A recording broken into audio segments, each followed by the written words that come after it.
অতীত চিরদিনের মতো চলে গেছে।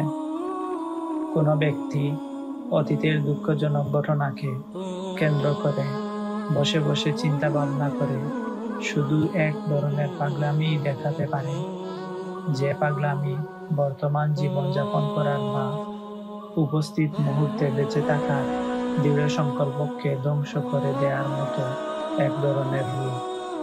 যাদের দৃঢ় সংকল্প আছে তারা অতীতের ঘটনাবলীকে ধুয়ে মুছে ফেলে দিয়ে ভুলে গিয়েছে।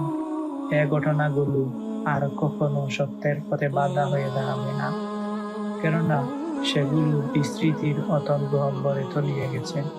অতীতের উপাখ্যান শেষ হয়ে গেছে, দুঃখ ওগুলোর ক্ষতিপূরণ করতে পারে না, বিষণ্ণতা সেগুলোকে সংশোধন করতে পারে না, আর হতাশা কখনো অতীতকে পুনরুজ্জীবন দান করতে পারবে না।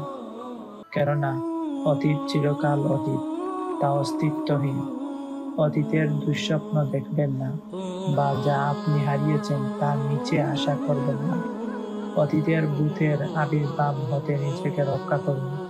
আপনি কি মনে করেন যে আপনি সূর্যকে তার উদয়স্থলে, শিশুকে তার মায়ের জঠরে, দুধকে পশুর উলানে অথবা অশ্রুকে আঁখিতে ফিরিয়ে দিতে পারবেন?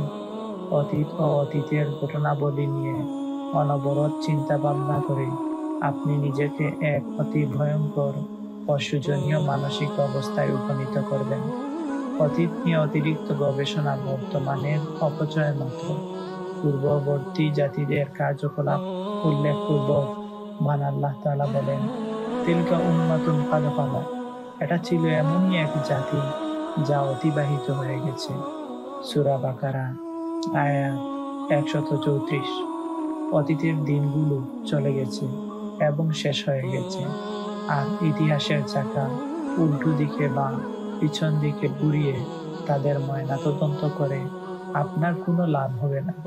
যে লোক অতীতের চিন্তায় বিভোর থাকে সে তো ওই লোকের মতো যে লোক কাঠের গুঁড়াকে করাত দিয়ে ছেঁড়াই করতে চায়। যে ব্যক্তি অতীত নিয়ে কান্নাকাটি, হাহুতাশ ও দুঃখ করত, এমন ব্যক্তিকে প্রাচীনকালে বলা হতো, মৃতদেরকে তাদের কবর থেকে তুলিও না।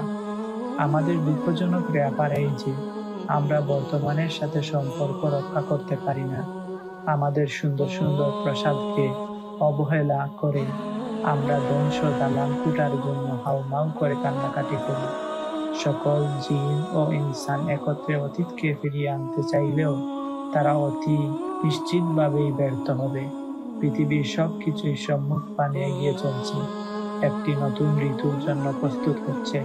আপনাকেও তাই করতে হবে, অর্থাৎ আপনাকেও একটি নতুন জীবনের জন্য প্রস্তুত হতে হবে এবং সামনের দিকে এগিয়ে চলতে হবে।